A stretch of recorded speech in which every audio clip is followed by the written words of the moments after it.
नमस्कार, मैं रविश कुमार। खबरों की दुनिया में सूचनाएं इतनी तेजी से बदल जाती हैं कि पता ही नहीं चलता कि किस खबर का क्या हुआ। कुछ खबरों को देखकर लगता है कि देश बदला है न दिन, सब कुछ जहां था वहीं रुका हुआ है। क्या हम एक ऐसे समय और समाज में रहने लगे हैं जहां गृह मंत्री के लिए बोलना इतना भारी पड़ जाएगा कि उनके मंत्रालय ने 2002 के दंगों से जुड़े बलात्कार और हत्या के 11 सजा याफ्ता कैदियों की रिहाई की मंजूरी क्यों दी?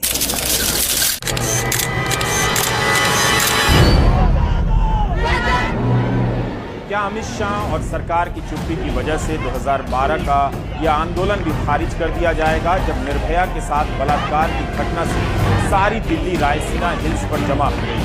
जिस जगह पर आज सेंट्रल विस्टा बना है, उसी जगह पर न जाने किन घरों से और धर्मों की लड़कियां और लड़के बलात्कार और हत्या की घटना के खिलाफ सड़क पर उतर आए। वो लोग इस वक्त कहां हैं जिनके गुस्से ने एक शानदार कानून बनवाया, निर्भया फंड बनवा दिया? क्या अब उस समय के लोगों को इस बात से फर्क नहीं पड़ता कि गृह मंत्री अमित शाह के मंत्रालय ने हत्या और बलात्कार के 11 सजा याफ्ता को छोड़ने की मंजूरी दी?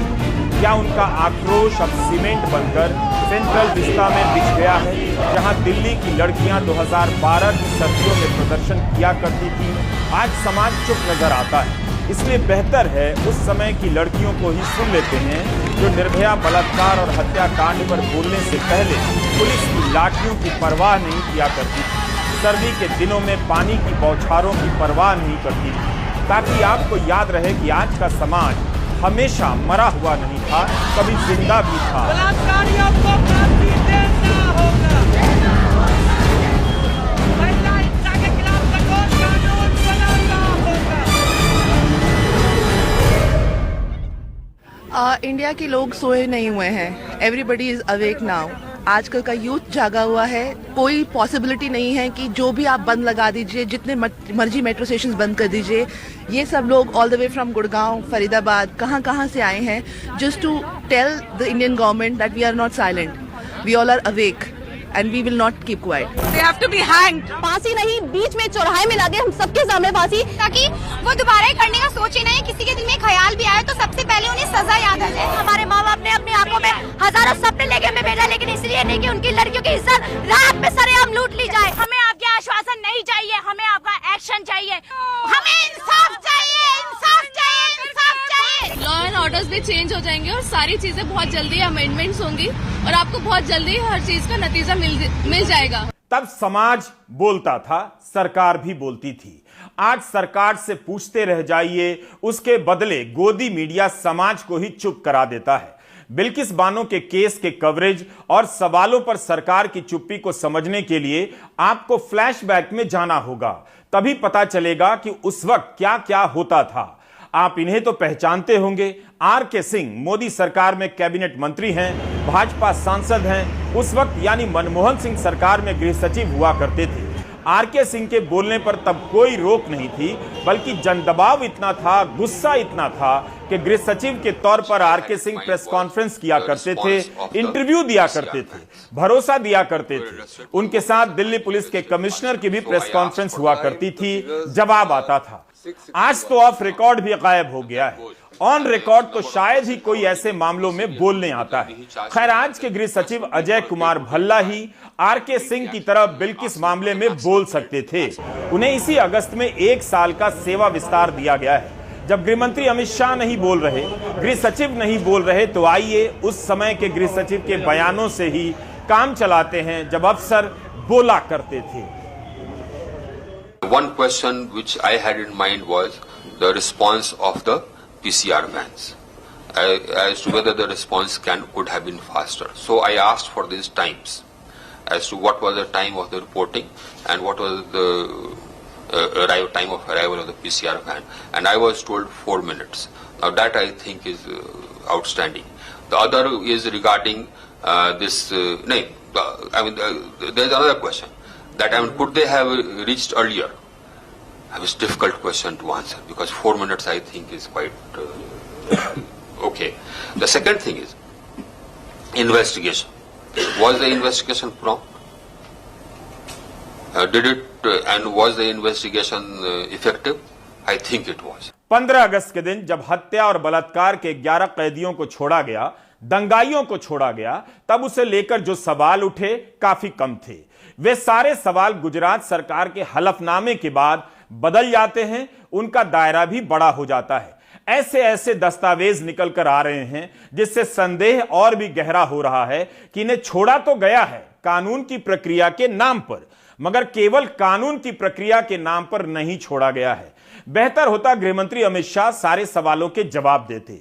वे चुप हैं, मगर ऐसा नहीं है कि वे सार्वजनिक मंचों पर सक्रिय नहीं हैं। उनके ट्विटर हैंडल को 3 करोड़ से ज्यादा लोग फॉलो करते हैं। इतने लोगों के बीच अमित शाह मौजूद हैं, डिफेंस एक्सपो की तस्वीरें और प्रधानमंत्री के भाषण को ट्वीट कर रहे हैं। इसी में एक ट्वीट इस पर भी कर देते कि उनके मंत्रालय के फैसले को लेकर जो सवाल उठ रहे हैं उस पर अमित शाह क्या सोच रहे हैं। 477 पन्नों का यह हलफनामा नहीं आया होता तो आप बहुत से तथ्यों के बारे में कभी नहीं जान पाते। गोदी मीडिया के इस दौर में न सवाल पूछा जाता है, न पूछने पर जवाब आता है। यह चार्ट भी हलफनामे के भीतर मिला। इससे पता चलता है कि एक को छोड़कर इन सभी को 1000 दिनों से ज्यादा जमानत पर रिहा किया गया, जिन्हें कानून की भाषा में फरलॉ, परोल और अस्थायी जमानत कहते हैं। कैदी रमेश भाई चंदाना 1576 दिनों तक जेल से बाहर रहे, 4 साल से भी ज्यादा। राजू सोनी 1348 दिनों तक जेल से बाहर रहे, 3.5 साल से ज्यादा। प्रदीप मोधिया 1264 दिनों तक जेल से बाहर रहे, करीब 3.5 साल। दंगाइयों को हत्या और बलात्कार के मामले में सश्रम सख्त सजा दी जाए और 3.5 साल से 4.5 साल परोल या फरलो पर बाहर रहना पड़े, तब क्या सजा का मकसद पूरा होता है? यह आधार दिया जा रहा है कि इन सभी का जेल में आचरण अच्छा था। क्या वाकई आचरण अच्छा था? क्या कई सारे तथ्यों को जानबूझकर नजरअंदाज किया गया? 2012 में रमेश चंदाना ने 27 दिनों की देरी से सरेंडर किया, तब परोल पर बाहर था। 2013 में 31 दिनों की देरी से सरेंडर करता है, तब फरलॉ पर बाहर था। 2014 में 8 दिनों की देरी से सरेंडर करता है, तब फरलॉ पर बाहर था। 2015 में 122 दिनों की देरी से सरेंडर करता है, जब फरलॉ पर बाहर था। फरलॉ और परोल पर कैदियों को कितने दिनों के लिए रिहा किया जाएगा, इसके नियम हर राज्य में अलग अलग हो सकते हैं। रमेश भाई चंदाना का रिकॉर्ड बताता है कि वह 4 साल 90 दिनों से ज्यादा परोल पर बाहर रहा है। 2019 के बाद से वह परोल पर ज्यादा दिनों के लिए बाहर आने लगता है। परोल और फरलॉ अलग अलग होते हैं। 2019 में तो रमेश भाई चंदाना 109 दिन परोल पर बाहर रहता है, करीब 4 महीने। हत्या और बलात्कार के मामले में सजा पाया कैदी 1 साल में 4 महीने बाहर रहता है। कोविड के समय 5 मार्च 2020 से 31 अगस्त 2020 के बीच 180 दिनों के परोल पर बाहर आता है, 9 दिन जेल में रहता है और फिर से 9 सितंबर 2020 से लेकर 13 फरवरी 2021 के बीच 158 दिनों के लिए परोल पर बाहर आ जाता है।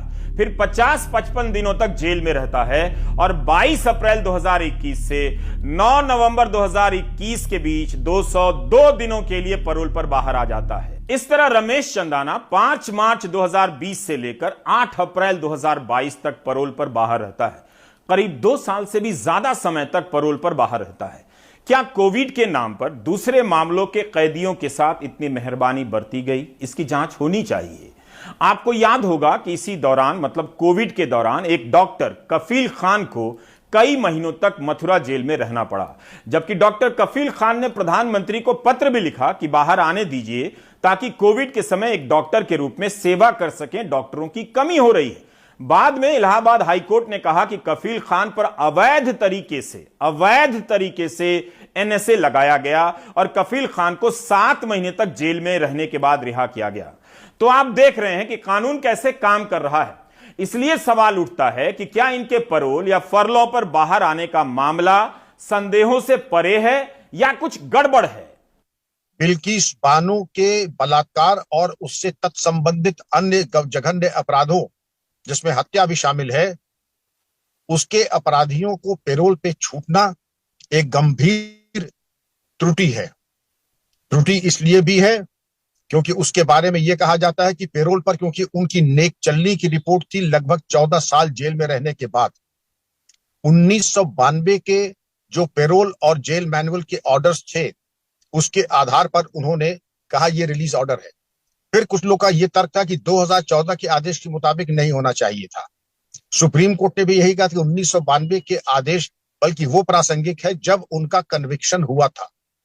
मैं इस पे विवाद पे नहीं जा रहा हूं कि कौन सा कानून लगे, 1992 का लगे, 2014 का लगे, लेकिन बलात्कार, हत्या ऐसे जघन्य अपराध के अपराधियों को नेक चलनी के आधार पर छोड़ने के बाद उनको लड्डू खिलाना, मिष्ठान खिलाना, उनका माल्यार्पण करना, ये अत्यधिक आपत्तिजनक है और इसका बहुत ही नकारात्मक और गलत संदेश जाता है।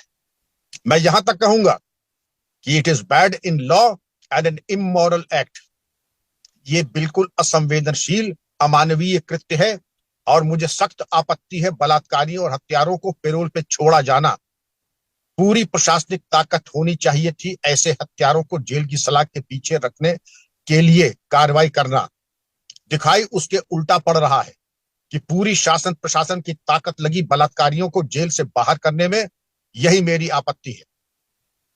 मैं ये अपेक्षा करता हूं कि इस त्रुटि को सुधारें और समस्त हत्यारों बलात्कारियों को जेल की सलाख के पीछे रखें और इनकी सजा तब तक चलनी चाहिए जब तक जेल के भीतर इनका अंतिम संस्कार न हो जाए।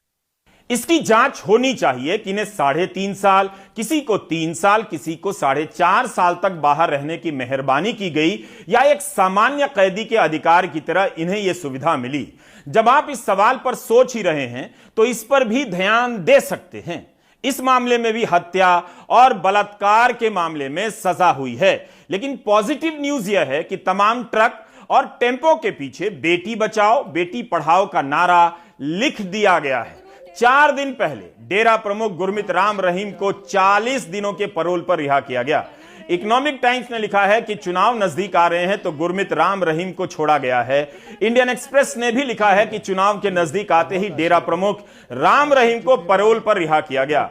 हरियाणा में 3 नवंबर को आदमपुर में उपचुनाव हैं और साथ में पंचायत चुनाव भी। राम रहीम को 2017 में सीबीआई की विशेष अदालत ने 2 महिला शिष्याओं के साथ बलात्कार के मामले में सजा सुनाई थी। 2019 में हिरसा के बहादुर पत्रकार रामचंद्र छत्रपति जी की हत्या के मामले में सजा हुई और पिछले साल डेरा के प्रबंधक रंजीत सिंह की हत्या के मामले में सजा हुई। इंडियन एक्सप्रेस ने लिखा है कि राम रहीम को 2021 में 3 बार पैरोल पर रिहा किया गया, 2022 में 2 बार, फरवरी में 21 दिनों के लिए और जून में 1 महीने के लिए। अब फिर से 40 दिनों के लिए पैरोल पर छोड़ा गया है। नियम है कि साल में 90 दिनों का पैरोल मिल सकता है अगर आचरण अच्छा हो। तो हम बात कर रहे हैं कि जेल सलाहकार समिति ने, गोधरा की जेल सलाहकार समिति ने 2002 के गुजरात दंगों के मामले में किस तरह सजा पूरी होने से पहले माफी देकर छोड़े जाने की इजाजत दी। इस 15 अगस्त को इन्हें रिहा किया गया। तब सभी का ध्यान इस समिति पर था। इंडियन एक्सप्रेस में बीजेपी के एक स्थानीय विधायक CKG राव जी का बयान छपा है कि गोधरा जेल सलाहकार समिति ने आम सहमति से फैसला दिया, लेकिन हलफनामे में आम सहमति की जो भाषा है उसे देखकर लग सकता है कि एक की ही सहमति की भाषा सभी सदस्य बोल रहे हैं। रमेश भाई रूपा भाई चंदाना को रिहा करते समय समिति के कई सदस्यों की भाषा एक समान लगने लगती है। हमने रमेश भाई चंदाना के मामले में देखा जिन्हें 1576 दिनों तक अस्थायी जमानत, पैरोल और फरलो पर बाहर रहने का मौका मिला, 4 साल से ज्यादा। जेल सलाहकार समिति के 5 सदस्यों की भाषा कैसे सेम टू सेम है, अंग्रेजी में है। क्या सभी सदस्यों को अंग्रेजी आती है या अनुवाद हुआ होगा? ऐसे ही एक सवाल मन में आ गया। इसमें 3 सामाजिक कार्यकर्ता हैं और 2 विधायक, जिलाधिकारी, पुलिस अफसर की भाषा इन सभी से अलग है। हमारी सहयोगी शुभांगी अंग्रेजी में लिखे गए सलाह को जल्दी जल्दी पढ़ रही हैं।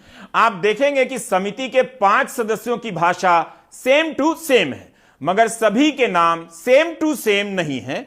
इनके नाम हैं Pawan Kumar Soni, Vinita Ben Lele, Suman Ben Chauhan, Sardar Singh Patel, CKG Rao ji. As per the order of the Honorable Supreme Court and according to the policy of 9 July 1992, the prisoner has completed a sentence of 14 years. District Superintendent of Police Dahod has recommended premature release. District Magistrate Dahod has recommended premature release. Jail Superintendent has stated in the nominal role that the conduct of the prisoner is good and recommended for premature release. Keeping in view the above reasons, I recommend premature release and this is my opinion. आपने देखा कि रमेश भाई चंदाना के मामले में पांचों सदस्यों की भाषा एक समान है। रमेश भाई चंदाना एक बार पैरोल पर गया तो 122 दिनों के बाद आया। 122 दिन लेट आने पर कैसे लिखा जा सकता है कि समय पर आया करता था या व्यवहार अच्छा था? क्या वाकई व्यवहार अच्छा होने के कारण इन्हें रिहा किया गया? पैरोल पर रिहा होने वाले कैदियों के खिलाफ थाने में जो एफआईआर है, पुलिस के पास 2-2 शिकायतें हैं, उन्हें क्यों नजरअंदाज किया गया? क्या उन पर विचार हुआ था? एनडीटीवी की रिपोर्ट है कि 2017 से 21 के दौरान पैरोल पर बाहर आए 4 कैदियों के खिलाफ बिल्किस बानो केस के 4 अलग अलग गवाहों की तरफ से एक मामले में एफआईआर और 2 मामले में थाने में शिकायत दर्ज कराई गई है। एनडीटीवी को मिली जानकारी के अनुसार साबरबेन पटेल नाम की गवाह ने 6 जुलाई 2020 को दाहोद के राधिकपुर थाने में एफआईआर दर्ज कराई। कैदी राधेश्याम शाह, मितेश भाई भट्ट के खिलाफ एफआईआर हुई है। इसमें महिला की गरिमा को चोट पहुंचाने, हत्या की धमकी के मामले जोड़े गए हैं। एफआईआर कराने वाली साबेरबेन पटेल बिल्किस बानो केस में गवाह हैं। उन्होंने आरोप लगाया कि दोनों कैदियों राधेश्याम शाह और मितेश भाई भट्ट के अलावा राधेश्याम के भाई आशीष ने सबेरा, उनकी बेटी आरफा को धमकाया। इस मामले में लिमखेड़ा कोर्ट में ट्रायल चल रहा है, यानी इस मामले में बरी होने का भी इंतजार नहीं किया गया। गोधरा जेल सलाहकार समिति से लेकर गृह मंत्रालय की मंजूरी तक में इस एफआईआर को किस आधार पर देखा गया या नजरअंदाज किया गया? क्या इसलिए कि हत्या और बलात्कार के मामले में सजा पाए कैदियों के आचरण को अच्छा बताना था? यही नहीं, बिल्किस मामले के एक अन्य गवाह मंसूरी अब्दुल रज्जाक ने 1 जनवरी 2021 को दाहोद पुलिस थाने में शिकायत दर्ज कराई है। लिखा है कि पैरोल पर बाहर आए एक कैदी शैलेश चिमन भाई भट्ट के साथ बीजेपी के विधायक शैलेश भाई भामोर और पूर्व राज्य मंत्री और लोकसभा सांसद जसवंत सिंह ने मंच साझा की। क्या आपको पता था कि हत्या और बलात्कार के कैदी के साथ बीजेपी के सांसद मंच साझा कर रहे हैं? इसकी तस्वीर भी शिकायत के साथ पुलिस को दी गई है। पुलिस को दी गई शिकायत में अब्दुल रज्जाक ने लिखा है कि पैरोल पर आए कैदी शैलेश भट्ट ने उन्हें धमकी दी। गुजरात पुलिस ने इस शिकायत को एफआईआर में बदलने की जरूरत नहीं समझी। एक और शिकायत पुलिस को मिली है जो सजा याफ्ता गोविंद के खिलाफ है। 28 जुलाई 2017 को दर्ज कराई गई।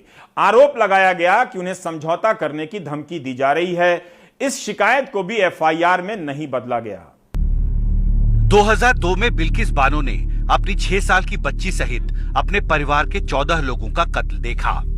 उनके साथ सामूहिक बलात्कार किया गया। 15 अगस्त 2022 को इस जघन्य मामले के 11 मुजरिम रिहा कर दिए गए। अच्छे चाल चलन के आधार पर केंद्र सरकार के मंत्री इस फैसले को सही ठहराते हैं। Pralhaji, but one issue has come up just now that it has turned out that it was the center, that is, which opposition has raised, that the center also cleared the release of these Bilkis rapists in the, in the case that just came out. So how would you defend that? Home Ministry personally cleared it. No, that is, see, after when having being in prison for some time, there is a provision for that. Accordingly, as per the law, it is done, and there are some jurists in that. It is not that government alone has taken decision. But do you personally feel it was okay that they were released? I have said no. When the government and the concerned people have taken decision, I don't want to make any comment on that, and I don't find anything wrong in that because it is done as per the process of the law. मगर NDTV को मिले दस्तावेज बताते हैं कि इन 11 लोगों को लगातार पैरोल और बेल के जरिए बाहर आने का मौका मिलता रहा और इस दौरान इनमें से कई लोगों ने कानून तोड़े। 2017 से 2021 के बीच कम से कम 4 गवाहों ने 4 मुजरिमों के खिलाफ शिकायत दर्ज कराई कि वे धमकी दे रहे हैं। एनडीटीवी के पास 1 एफआईआर और 2 पुलिस शिकायतें हैं। 6 जुलाई 2020 को राधेश्याम शाह और मितेश भाई भट्ट के खिलाफ एक एफआईआर दर्ज कराई गई। दाहोद के राधिकापुर पुलिस स्टेशन में दर्ज इस एफआईआर के मुताबिक इन दोनों ने और इनके एक भाई ने गवाहों को डराया धमकाया। 1 जनवरी 2021 को एक अन्य गवाह मंसूरी अब्दुल रज्जाक माजिद ने दाहोद में शैलेश चिमनलाल भट्ट के खिलाफ शिकायत दर्ज कराई कि उन्होंने पैरोल पर रहते हुए उन्हें धमकी दी है।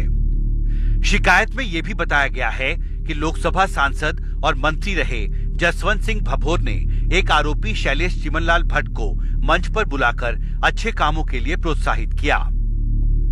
28 जुलाई 2017 को 2 अन्य गवाहों ने मुजरिम गोविंद नाई के खिलाफ शिकायत दर्ज कराई।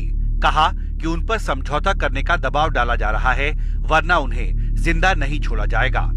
यही नहीं, पैरोल पर रहते हुए मितेश चमनलाल भट्ट पर यौन हमले का भी आरोप लग चुका है। इन तथ्यों को लेकर विपक्ष लगातार सवाल खड़े कर रहा है।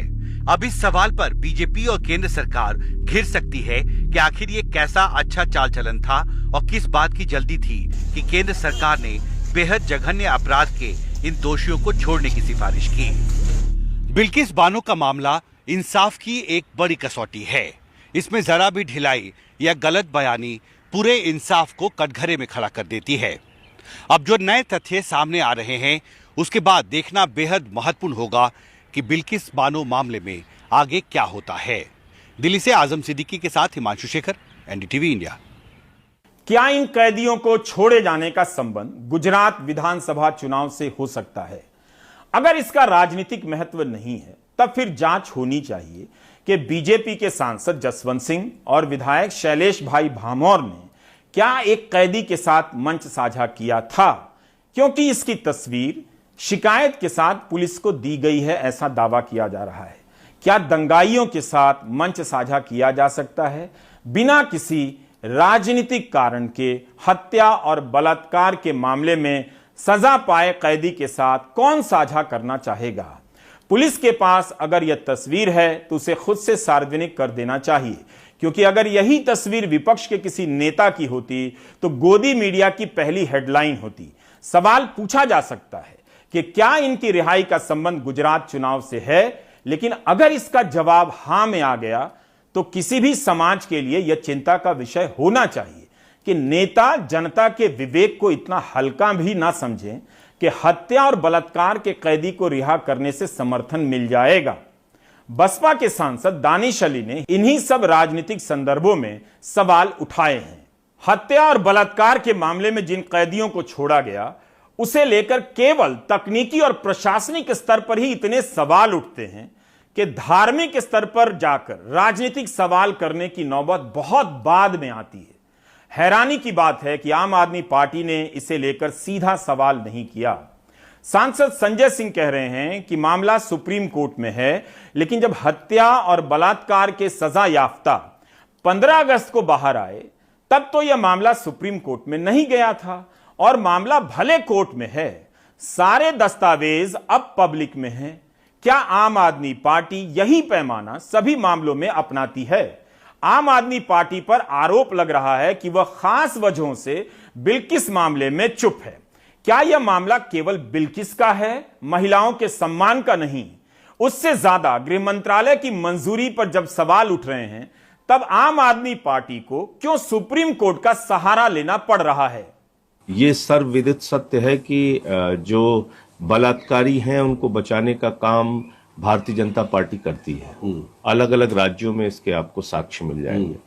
दूसरी बात यह है कि बिल्किस बानो का मामला माननीय सर्वोच्च न्यायालय में है और वहां से उम्मीद है कि उनको न्याय मिलेगा, क्योंकि सारे तथ्य सर्वोच्च न्यायालय के सामने आ रहे हैं। ये एक मुद्दा भी होगा आम आदमी पार्टी के लिए। माननीय सर्वोच्च न्यायालय के सामने मामला है, न्याय आने दीजिए इसमें।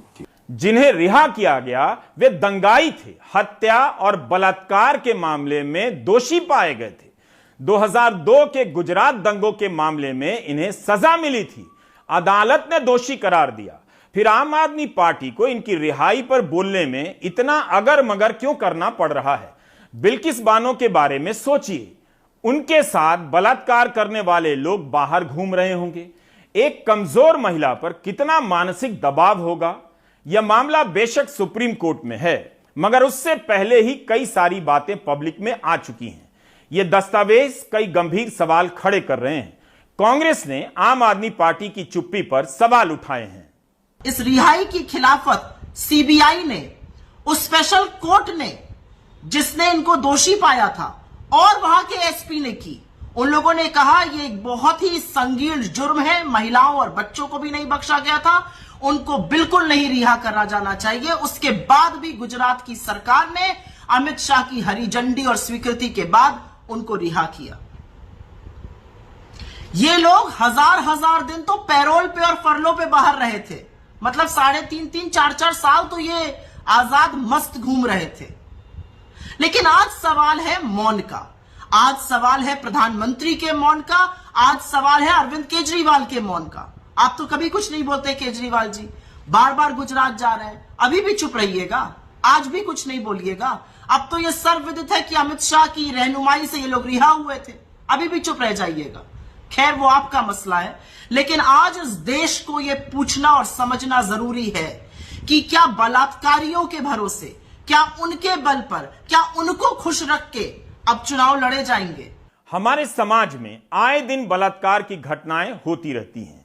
अगर राजनीतिक कारणों से चुप्पी साधी जाने लगे और किसी घटना को इतना राजनीतिक बना दिया जाए कि जांच और कोर्ट की सुनवाई से पहले ही आरोपी का एनकाउंटर कर दिया जाए और जनता ताली बजाने लगे, यह ठीक नहीं। हैदराबाद मामले में जांच और सुनवाई से पहले ही आरोपियों का एनकाउंटर कर दिया गया, बाद में पता चला कि एनकाउंटर फर्जी था। आज ही गाजियाबाद से बलात्कार और हत्या की खबर आई। कथित तौर पर एक महिला को 5 लोगों ने अगवा किया, 2 दिनों तक बलात्कार के बाद मार दिया। अगर इस मामले में दिल्ली महिला आयोग की अध्यक्ष स्वाति मालीवाल बोल सकती हैं, तो बिल्किस बानो के मामले में भी बोल सकती हैं। दिल्ली के जीटीबी अस्पताल में भर्ती 38 साल की महिला के साथ गाजियाबाद में कथित तौर पर गैंगरेप हुआ। बुधवार सुबह दिल्ली महिला आयोग की अध्यक्ष ने कहा, पीड़ित महिला 16 अक्टूबर को गाजियाबाद के नंदग्राम इलाके में अपने भाई की जन्मदिन पार्टी में गई थी। जब वो लौट रही थी तो उसे गाजियाबाद के नंदग्राम इलाके से स्कॉर्पियो कार सवार लड़कों ने अगवा कर लिया। स्कॉर्पियो गाड़ी में 4 लोग आए और लड़की को जबरदस्ती उठा के ले गए। वो उसको एक अनजान जगह पे लेके गए जहाँ पे एक और आदमी मौजूद था और 5 ने मिलकर 2 दिन तक लगातार उसके साथ गैंगरेप किया। लड़की की हालत बहुत खराब थी, लड़की को बहुत टॉर्चर करा गया और यहाँ तक कि उसके प्राइवेट पार्ट्स में, गुप्त अंगों में रॉड तक घुसा दी गई। लड़की के भाई के मुताबिक वो अपनी बहन को बस स्टॉप पर छोड़ गया था। इसके बाद उसके जानकार लड़के उसे ले गए। उसने ये बताया हमें, हमारी बहन ने, कि वो ऑटो वाला चल नहीं रहा था तो दूसरे ऑटो में वो जाके बैठने लगी तो स्कॉर्पियो कोई गाड़ी आई और उसमें 4 लोग थे अज्ञात, वो जो जानती है उन्हें लड़कों। पुलिस वालों ने हमें आश्रम रोड पे बताया है और कट्टे में मिली है, वो हाथ पैर बंधे हुए थे उसके। वहीं गाजियाबाद पुलिस की माने तो उन्हें 18 अक्टूबर की सुबह एक राहगीर ने कॉल कर बताया कि एक महिला लावारिस हालत में पड़ी है। महिला को तुरंत गाजियाबाद के सरकारी अस्पताल ले जाया गया, जहां उसने मेडिकल जांच कराने से मना कर दिया। महिला की जिद पर दिल्ली के जीटीबी अस्पताल ले जाया गया, जहां महिला ने कोई बयान नहीं दिया। महिला के भाई की शिकायत पर गैंगरेप का केस दर्ज किया गया। जांच में पता चला कि महिला का आरोपियों के साथ संपत्ति विवाद है। पुलिस के मुताबिक कुछ आरोपियों की लोकेशन भी वारदात वाली जगह नहीं आ रही है। जब इनके भाई ने इनको वापस छोड़ा तब वहां से इनको कुछ लोग ले गए जो कि इनसे पूर्व में ही परिचित हैं। पहले इन्होंने बताया कि 2 लोग थे, बाद में इन्होंने बताया कि 5 लोग हैं और उनके साथ उन्होंने दुष्कर्म करा। बताया जा रहा है कि वो जो व्यक्ति हैं उनके साथ पूर्व में ही एक प्रॉपर्टी का विवाद चल रहा है, जिसमें कोर्ट का केस भी चल रहा है। महिला जो है गाजियाबाद के नंदग्राम इलाके में एक बस स्टॉप में मिली लावारिस हालत में। उसके बाद महिला को गाजियाबाद के सरकारी अस्पताल लाया गया, जहां पर महिला ने अपनी मेडिकल जांच करवाने से मना कर दिया। उसके बाद महिला को दिल्ली के जीटीबी अस्पताल ले जाया गया, क्योंकि महिला का कहना यह था कि उसको जीटीबी अस्पताल में ही भर्ती होना है। महिला के भाई की शिकायत पर गैंगरेप का केस दर्ज किया गया है और इस मामले में एक आरोपी शाहरुख को गिरफ्तार कर लिया गया है। वहीं जीटीबी अस्पताल के डॉक्टरों की माने तो महिला की हालत ठीक है, उसे कोई अंदरूनी चोट नहीं है। हमारे पास एक विक्टिम आया था कल सुबह 7:15 बजे, जो कि नंदनगरी के रहने वाली है और उनका जो है सेक्सुअल असॉल्ट हुआ है। अभी वो स्टेबल है, बेसिकली एक्सटर्नल थोड़ी इंजरीज हैं, बट एज पर नाउ अभी हम कोई इंटरनल इंजरीज हमें नहीं पता चली है। पुलिस फिलहाल इस मामले की कई पहलुओं से जांच कर रही है। एक आरोपी शाहरुख को गिरफ्तार कर लिया गया है, जबकि 4 की तलाश जारी है। गाजियाबाद से मुकेश सिंह सेंगर, एनडीटीवी इंडिया। कांग्रेस अध्यक्ष पद के चुनाव के नतीजे आ गए हैं। इस चुनाव को लेकर खूब सवाल उठे कि चुनाव छद्म तरीके से हो रहा है, लेकिन इसी बहाने आज के दौर में देखने को मिला ही कि कांग्रेस के भीतर 2 नेता एक दूसरे के खिलाफ चुनाव लड़ रहे थे और दोनों एक दूसरे के खिलाफ बोल भी रहे थे। लेकिन इस चुनाव से यह भी दिखा कि राजनीतिक दलों के भीतर आंतरिक चुनाव हो सकते हैं। अगर दिखावे के लिए हो सकता है तो दिखावे के लिए भी हो सकते हैं।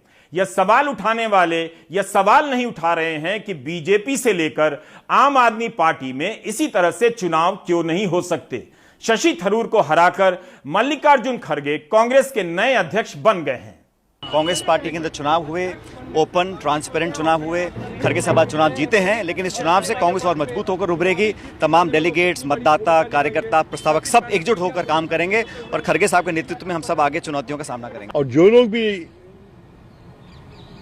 निर्देश मिलते हुए भी और हम उनके नेताओं के इंस्ट्रक्शंस के बावजूद मुझे वोट दिए, मैं उनके लिए बहुत आभारी हूं। उससे ज्यादा नहीं कहना चाहता। मुझे विश्वास है कि जैसे आपने मुझ पर भरोसा जताया है और गरीब परिवार में जन्मे एक सामान्य व्यक्ति को, एक सामान्य कार्यकर्ता को कांग्रेस का अध्यक्ष बनाया है, मैं आपके भरोसे पर खरा उतरने की पूरी कोशिश करूंगा। I am very clear as far as my role is concerned. The president will decide what my role is and how I am to be deployed. Mallikarjun खड़गे कांग्रेस के राष्ट्रीय अध्यक्ष के रूप में चुन लिए गए हैं। 80 साल के मल्लिकार्जुन खड़गे को 7,897 वोट मिले, जबकि उनके मुकाबले शशि थरूर को 1,072 वोट मिले। 1,000 वोट मिलने का मतलब यह है कि शशि थरूर ने अच्छी लड़ाई लड़ी है, क्योंकि पिछले 2 चुनाव के में हारे हुए उम्मीदवार के वोटों की बात करूं तो